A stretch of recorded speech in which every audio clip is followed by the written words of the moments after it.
Pushkin. Christmas is 1 week away. And how am I celebrating? With restraint and circumspection. In the Gladwell family, we do a mid-century modern Christmas. Spare, elegant, minimalist. Lots of the baby Jesus in a tasteful Scandinavian leather and rosewood manger. No Santa, no reindeer, no elves. Not so for my colleague, Ben Nadaf Haffrey. The Gladwells impose a dollar limit on gifts. Like price controls in some socialist state, the Nadaf Haffreys spend months thinking of what to get one another. The Gladwells buy a tree at the last moment and would be happier if we could just move the whole operation outside around the Douglas pine in the backyard. Ben's family has a tree, a little model village covered in snow, and his father's vintage electric train set, plus a little metal tree with ornaments that's up year-round. So when I told Ben that I had never watched It's a Wonderful Life, he was stunned. Then he reached out to me, as the Good Samaritan did to the traveler lying bereft by the side of the road. How could this be? He asked me gently. Because, as you can imagine, for the Nadaf Haffreys, It's a Wonderful Life is a sacred text. Then Ben told me another story about what, in his mind, is an even more important Christmas tale. A story that he regards as the apotheosis of all Christmas movies. A story not in a film, but of the making of a film. Welcome to Revisionist History. I'm Malcolm Gladwell. Today on our show, Ben Nadaf Haffrey relays for the very first time in history the truly screwy story of the making of the oddest Christmas film of all time. Trust me, you have never heard this story before, ever. Nor have you ever seen the movie in question, unless you're a member of the extended Nadaf Haffrey clan or were recently incarcerated in a state that limits prisoner streaming access to obscure television movies of the 1990s. But when you listen to what follows, you're going to ask yourself the same question I asked myself when Ben first told me this story. How did I miss this?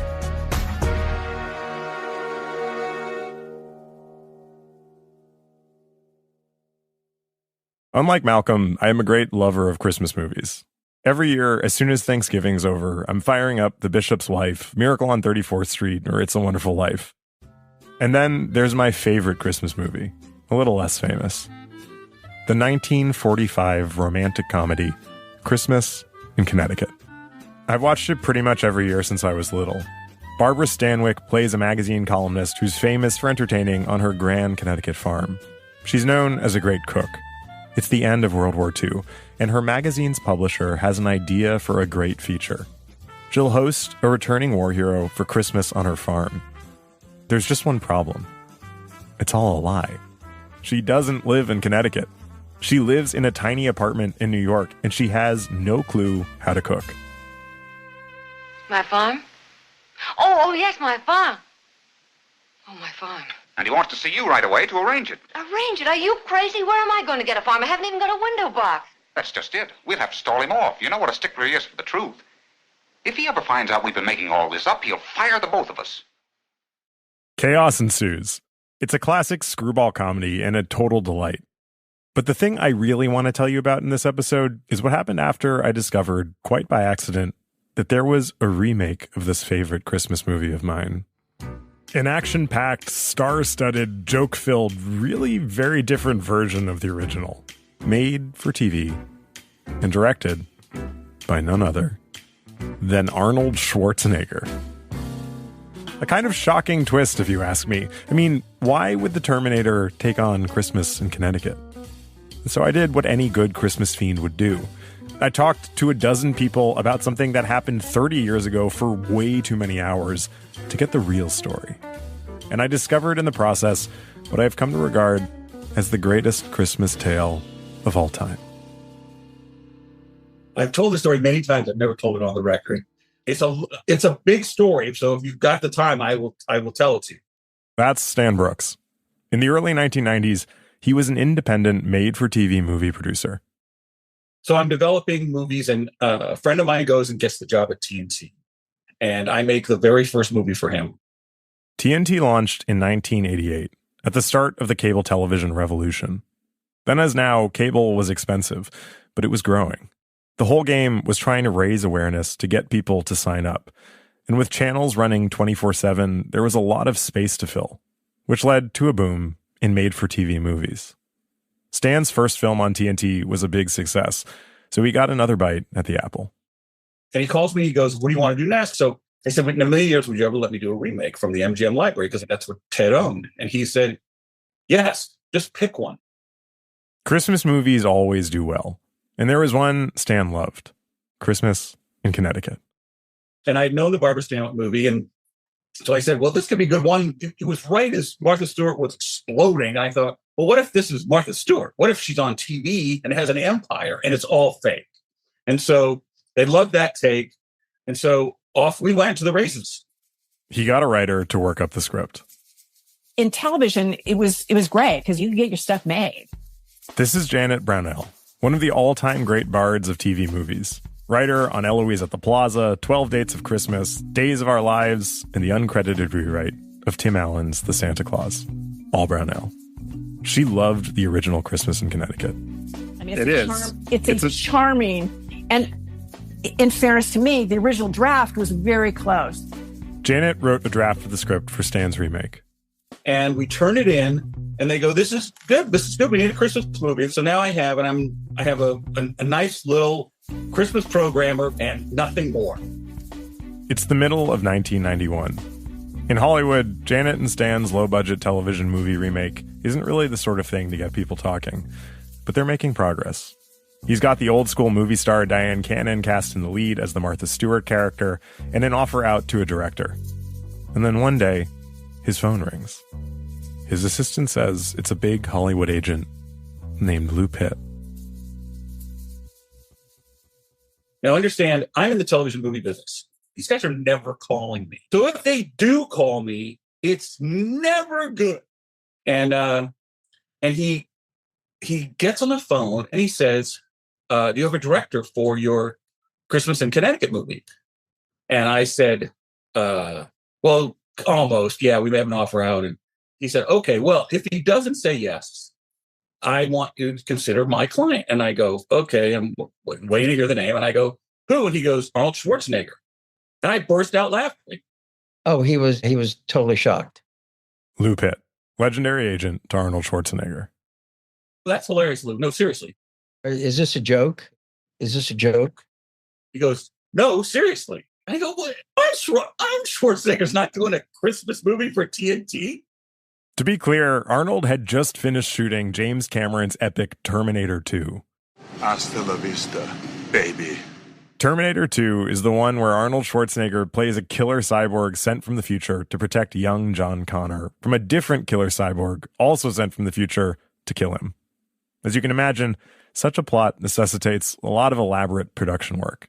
It was movie making on a scale that was practically unheard of, especially in Los Angeles. The production actually changed the course of a river to shoot high-speed chases in the extensive flood control channels of Los Angeles. Anyways, back to Stan and Lou, the agent. I go, Lou, why on earth would Arnold Schwarzenegger? And he says, well, here's why. Arnold Schwarzenegger was 44 years old. He had 2 kids. Nobody is an action hero forever. Maybe it was time to explore some alternatives. And so he was kind of tired after T2, and he said to Lou, I would like to direct a movie. The directing thing was kind of out of the box, out of left field. And they said, well, okay, we'll put together a big feature act. He goes, no. I want low risk. If I do a terrible job, I don't want anyone to be upset. I don't want a big budget. And I want it to be family friendly because I don't want anything to be controversial. Nothing. I just want something very simple. And the only one that fit the bill was Christmas in Connecticut. So I said, okay, I'll call you if this guy passes. And I hang up the phone, and of course my heart's jumping out. I go, what? And I said, yeah, I'm serious. I read it. I think he'd like it. So get me an offer. Stan gets the green light from the executives at TNT. There's some negotiating, and they offer Schwarzenegger $100,000. And then one night, Stan's phone rings. I pick it up, and I hear, Stan Brooks, yes, please hold for Arnold Schwarzenegger. And now, seriously, I can see my heart beating. And he goes, hello. I go, Arnold, are you the guy with this Christmas script? I said, yes. He says, it's fantastic. I'd love to direct it. I go, okay. He goes, but I have to shoot in Los Angeles and I have to do it in these days. And then he goes, and I have some notes on the script. I go, okay. Can you be here in an hour? And I go, no. He goes, can you be here on Wednesday? I go, yes, I can be there on Wednesday. He goes over for a meeting at Arnold's offices in Santa Monica. So now I'm going to this meeting on Wednesday, and you walk in, and there's this giant lobby, and the first thing you see is the exoskeleton, the metal thing with the red eyes from Terminator. So there's no doubt, I mean, the posters are up on the wall, but there's no doubt when you walk in and you see this 7-foot thing, you go, oh, crap. I know where I am. My heart's beating. And I go in, and he's in his office, which is massive. I mean, it's like, size of a football field. And he's on one, you walk in on this end, and he's on the other end. So you got to walk past all the, the props and stuff. And then he's at a big, huge desk with a big, giant chair. And behind him is a bookshelf, but with all of the Mr. Universe awards, not film stuff. It's all his bodybuilding awards. And I remember we were going through the script, and I said, hey, I want to use the restroom. And he pointed to me by putting up his bicep and pointing it like this. And his bicep comes clean. He goes, it's that way. And I go, was that just to show me your bicep? And he goes, I have to show the guns whenever I can. And I was like, okay, so this guy definitely has a sense of humor about himself. They sit down. Arnold has notes on the script. He wanted more humor and a little more jeopardy. And so we added in this sort of big action sequence at the beginning where he rescues the kid. And all of a sudden, Janet Brownell, who wrote the original script for the remake, is looking at a very different movie. The whole thing took this 180-degree turn at that point. It was just like, what is and Stan just did not want to lose him. And I'm like, okay, I truly don't see this, but if it gets a film green light, I don't give a shit. Arnold wants them to get someone else to come in and punch up the script. He wanted more humor. And as it happened, my best friend in the world had written Commando. Commando, the 1985 action film starring Arnold Schwarzenegger, which the critic from the LA Times referred to as a, quote, gory crowd pleaser and a glorified fireworks display. And Arnold loved them and said, do you think you could get him to do a comedy pass? Jeff Loeb, the friend who wrote Commando, gets hired to do the rewrite with his writing partner. We walk in, he's sitting on a white couch that is literally the length of the biggest limousine you've ever seen in your life. And he has his feet up on this white porcelain marble table. He's got a big cigar in his mouth and scripts all around him. And he doesn't say hello. He doesn't introduce himself. He doesn't do anything. The first thing out of his mouth is, so what have you guys been doing since Commando? Clearly not going to the gym. I just have to say, everyone in this episode is going to do their own Schwarzenegger impression, which is good because even though we couldn't land an interview with him, I feel like he's here with us in spirit. Anyway, they settle in and start rewriting the film Commando style. So that's where things kind of went off the rails for me personally, because it's like, okay, this is becoming a completely different thing. It just Schwarzeneggerized into this thing that was bigger than life. I mean, she just did an amazing job. We didn't make any real big structural changes. That's all hers. But a dialogue pass and go through it and try to find more of Arnold's vision. They start burning through the script. A big job for any director is giving notes on the rewrites. Schwarzenegger was calling in help from his director friends, including legendary comedy director Ivan Reitman, the guy who did Ghostbusters. Everyone was working to realize Arnold's vision.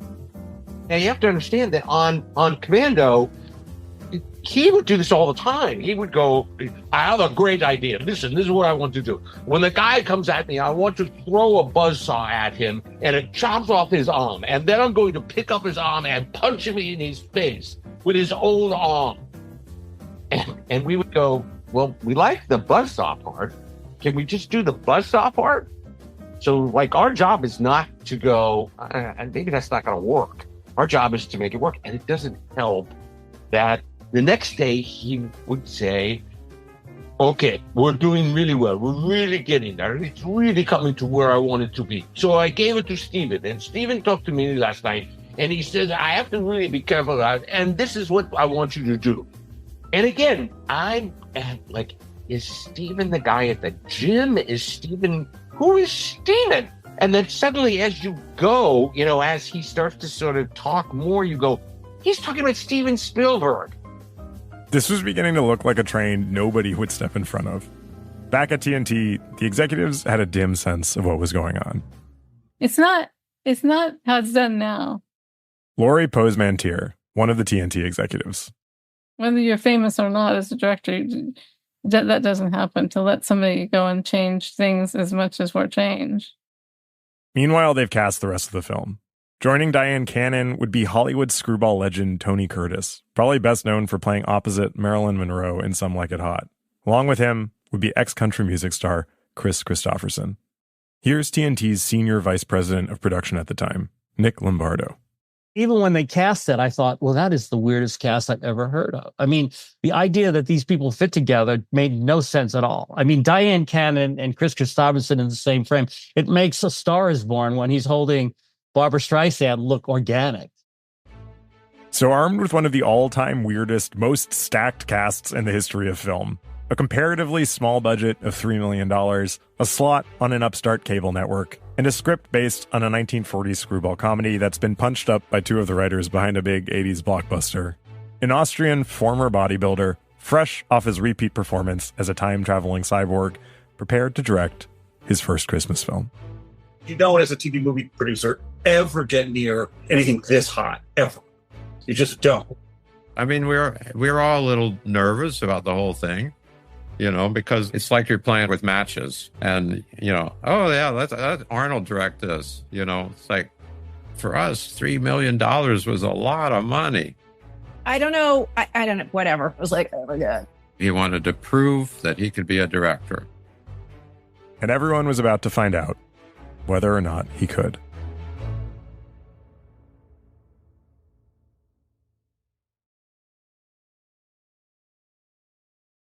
Christmas in Connecticut, the remake, began filming about 2 months before Christmas in Los Angeles.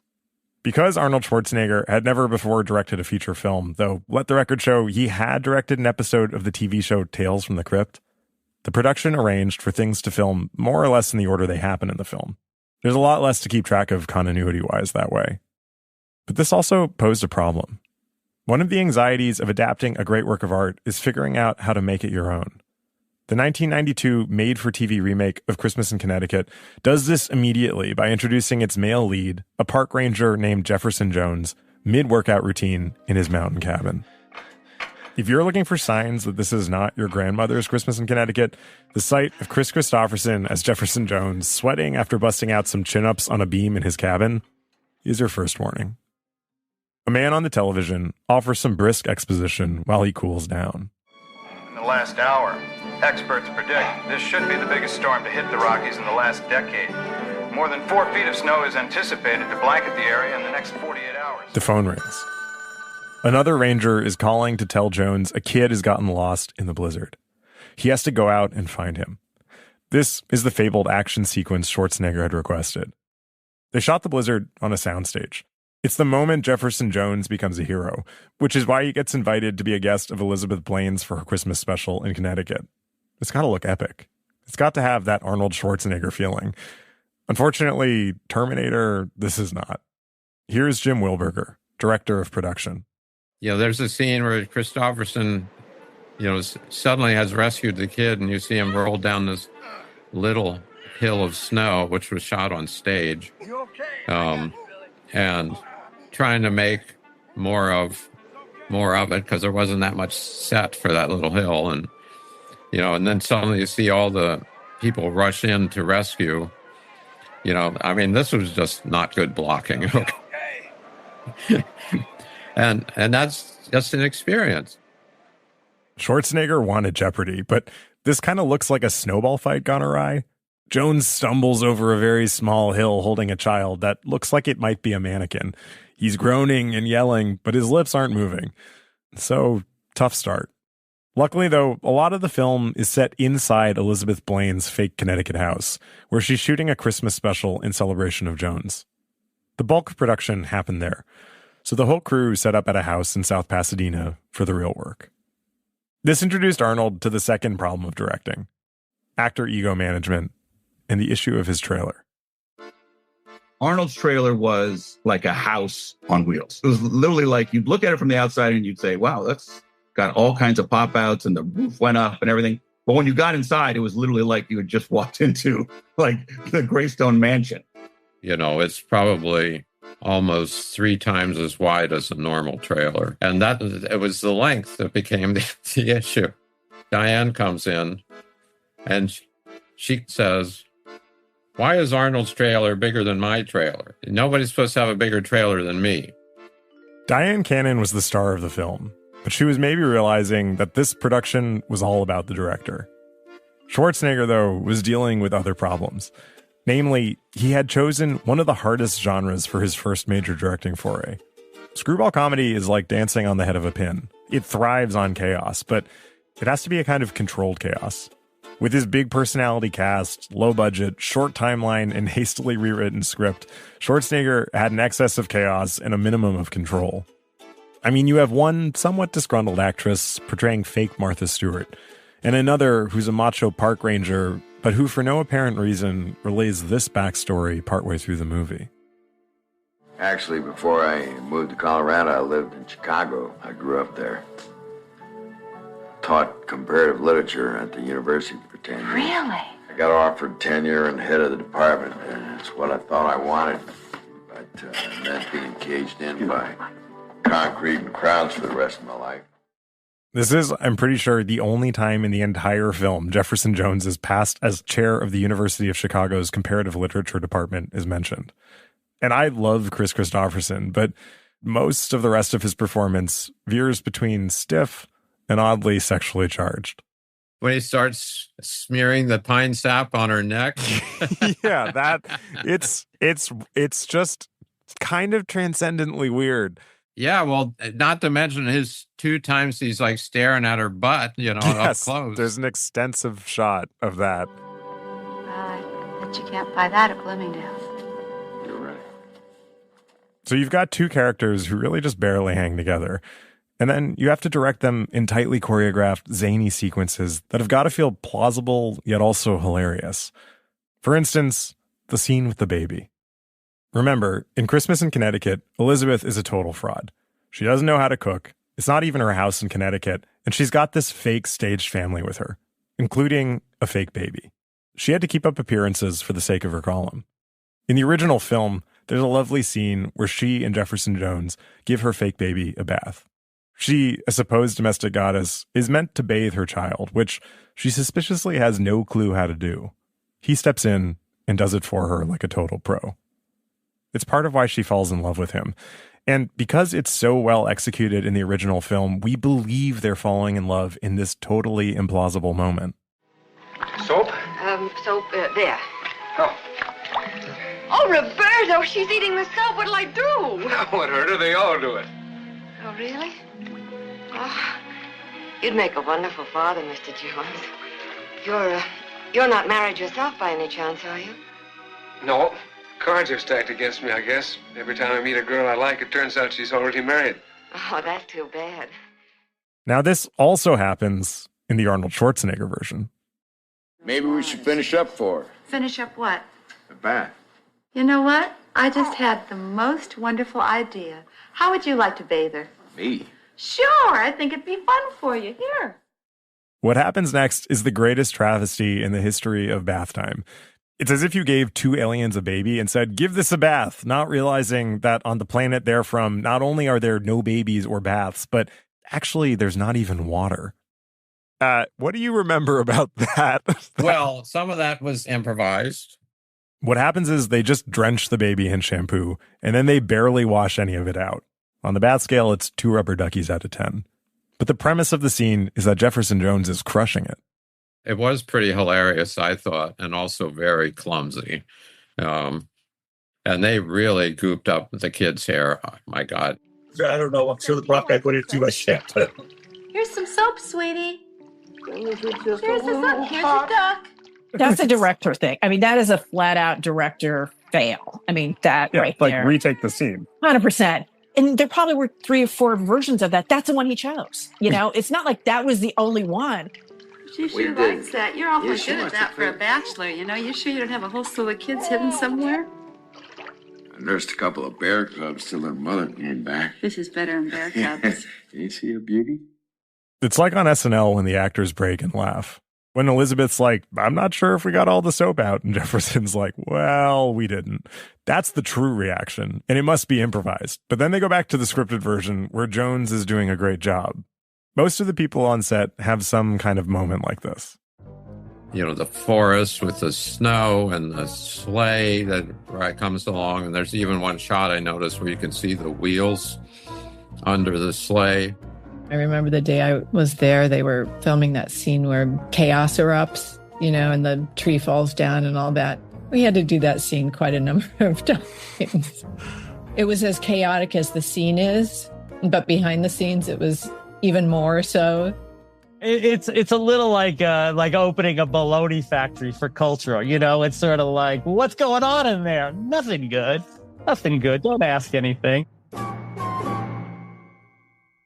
So it was kind of hectic on set. And yet, I think you can hear in people's voices how much they love telling this story. Pretty much across the board, this was a happy memory for the people I spoke to.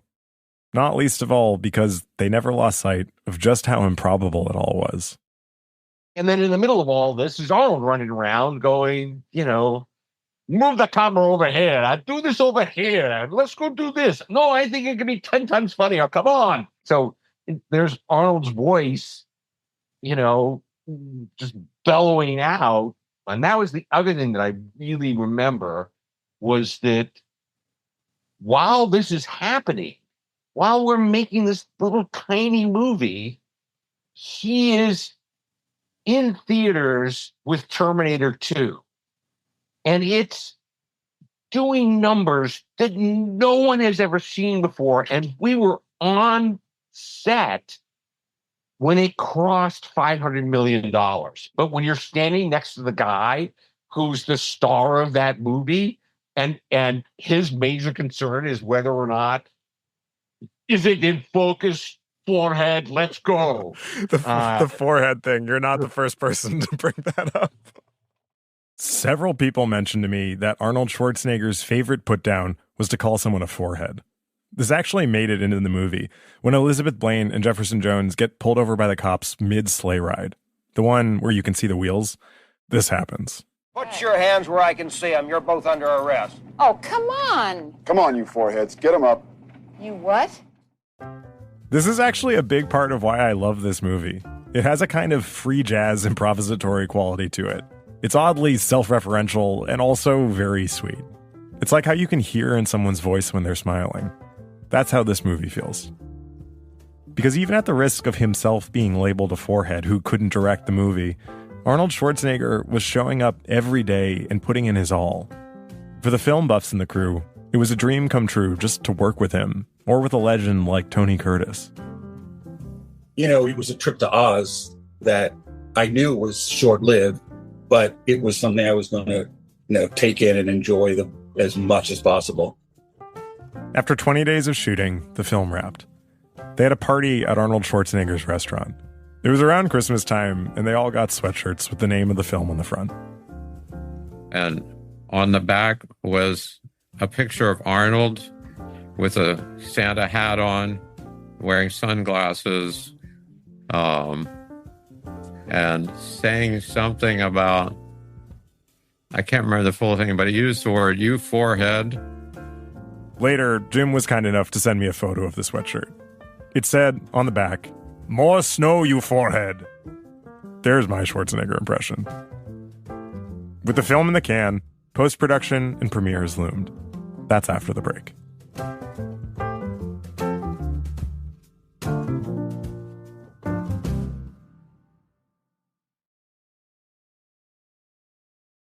Before we get to the premiere of Arnold Schwarzenegger's 1992 Christmas in Connecticut remake, I want to tell you about something that happened earlier this year. Thank you all for coming. Thank you, Mitch, for coming down from Detroit. Thanks for having me here. Malcolm interviewed Mitch Albom live on stage at the 92nd Street Y. Albom is the best-selling author of some ungodly number of books, but he's probably most famous for Tuesdays with Morrie. He and Malcolm were there to talk about his new novel about the Holocaust, The Little Liar. They were warming up with some Mitch backstory about his time as a musician in New York. I tried the whole starving musician thing, and I played in all the clubs around here on Monday nights. I was backstage at this event, peering out. I hadn't read Mitch's book. I was up to something else. Wait, we should probably do this before we get too far afield. On the music thing, if you've been talking so much, you will note that behind you, there is a Korg. At this point, the audience of people who had come that night to hear the author of Tuesdays with Morrie discuss the Holocaust noticed the electric piano behind him. And we have a request that you play one of your most famous compositions. Which, you know what I'm talking about. I'm talking about Cooking for Two from the legendary Arnold Schwarzenegger 1992 made-for-TV movie Christmas in Connecticut. Yeah. Can you see the recognition in the crowd? Yes, it was my keyboard, and yes, I had planted it there. Mitch, no, this, for some reason, I have no idea, my colleague Ben is obsessed with this and really wanted us to do this, and I thought, how great would it be for you to sing one of our songs? Just to give us a little taste. Well, I have to tell you the story of the song. Tell the story. Okay, so after I got out of the music business, I had a college roommate who went into the movie business. That would be Stanley M. Brooks, executive producer of Christmas in Connecticut. Stan and Mitch were roommates at Brandeis. And he knew that I was a musician, and he was making a movie with Arnold Schwarzenegger as a producer, and Schwarzenegger was the director of Christmas in Connecticut, the remake. Sounds about as good as it was, I think. And they needed it's a song because she played Diane Cannon played the lead, and she was a cook on TV or whatever. Yeah. So the song had to be about food, and they wanted to use Harry Connick's Recipe for Love or something like that, but they couldn't afford it. Yeah. So Stan calls me and says, we need a song that's kind of upbeat about food for Arnold Schwarzenegger's movie. Can you do it? You know, I said, well, when do you need it by? Thursday, you know. It was Tuesday, you know. So I just went and wrote a little song, and my wife is a singer, a fantastic singer. And I said, honey, can you sing this song because we don't have time to go find anybody else? And he listened to it and he said, I like the one with the girl. And that's how the song was chosen. Yeah, yeah. I want you to play it. I really think you should. So it went, now remember, it had to be about food. So it went,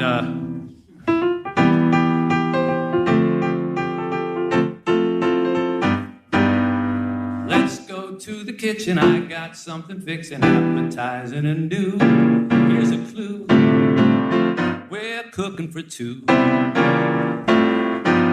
They're inside the oven, something warm and loving. Friends would laugh if they knew that it's true. We're cooking for two. Here's the bridge. I was a soup for one girl, leftovers every night. Oh, but once I tasted your kisses, I was dining by candlelight. Here's a recipe for all the world to see. We take some me and some you, let it stew. We're cooking for two. I love you. Ba, ba, ba, ba. We're cooking for two. Ba, ba, ba, ba. Ba, ba, ba, ba, ba, ba, ba.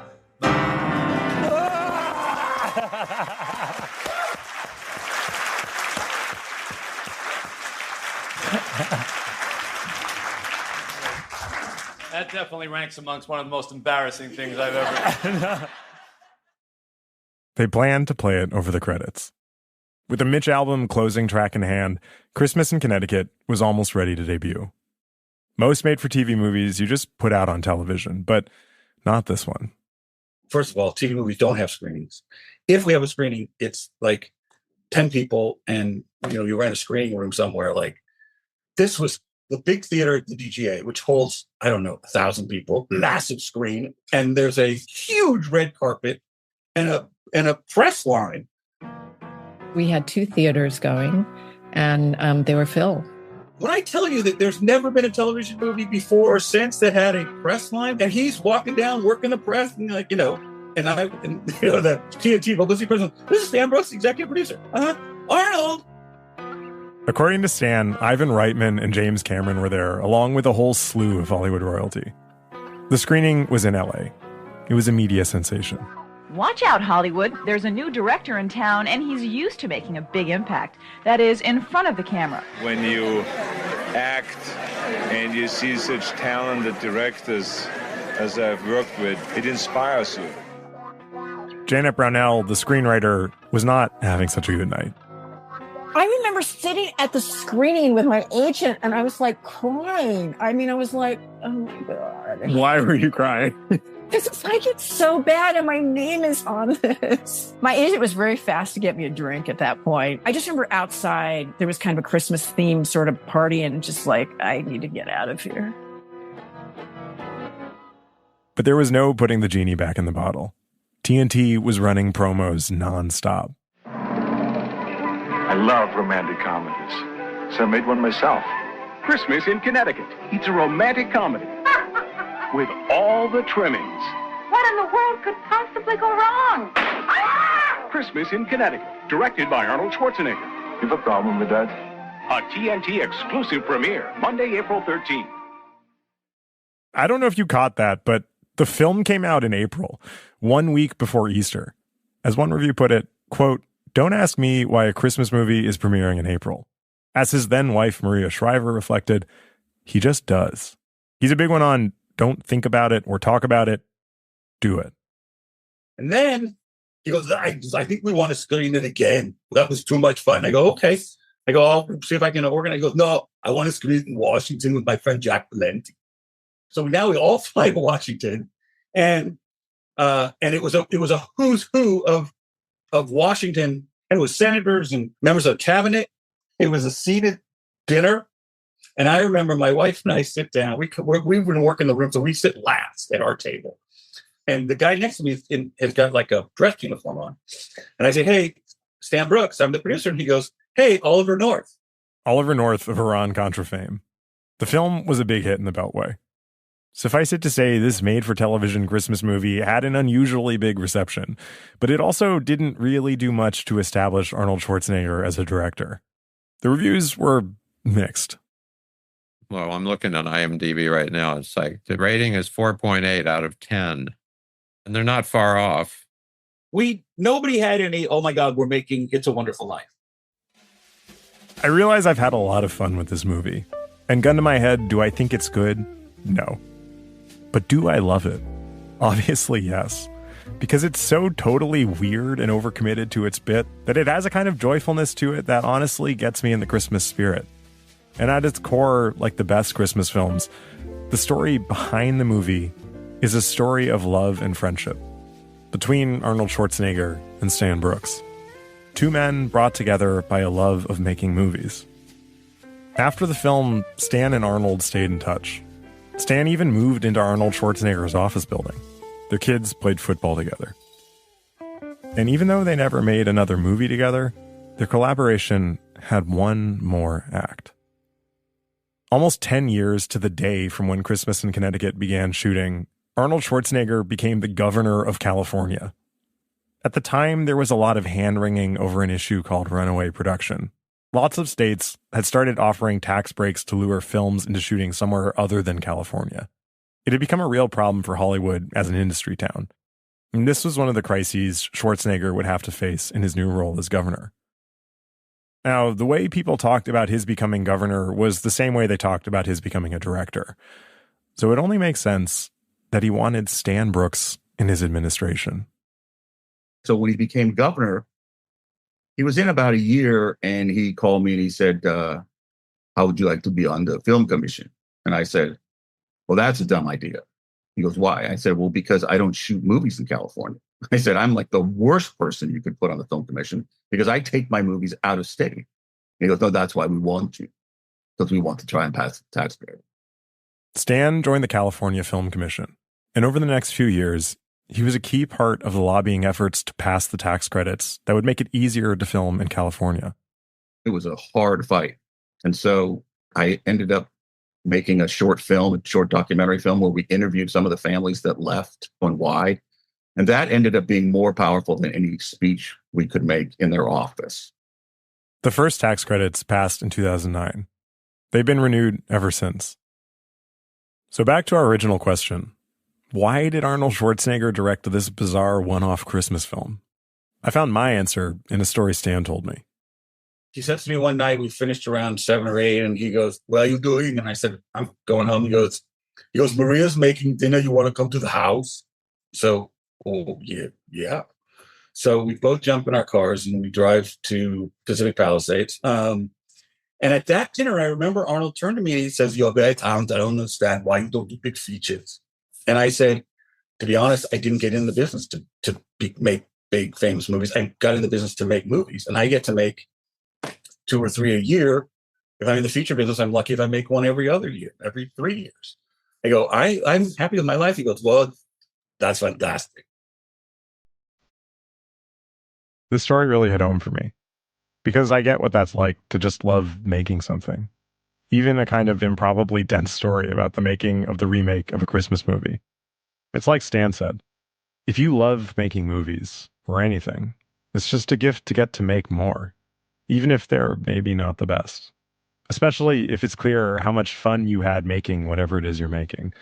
So, to close, let me just share one quote from the very last page of Charles Dickens's A Christmas Carol. A passage about Scrooge after he's seen the light. Quote, some people laughed to see the alteration in him, but he let them laugh, and little heeded them. For he was wise enough to know that nothing ever happened on this globe for good at which some people did not have their fill of laughter in the outset. His own heart laughed, and that was quite enough for him. Maybe Stan and Arnold didn't make It's a Wonderful Life, but it seems to me like their own hearts were laughing. So from all of us here at Revisionist History, happy holidays, you foreheads. See you in the new year.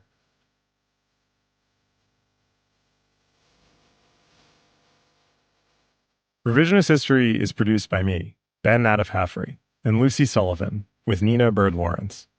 Our editor is Karen Shakurji. Fact-checking on this episode by Sam Russick, our resident Schwarzenegger fan. Original scoring by Luis Guerra. Mastering by Jake Korski. Our executive producer is Jacob Smith. Special thanks to Sarah Nix, David Arnott, Linda Berman, Iris Grossman, and Scott Sassa. I'm Ben Nadif-Haffrey.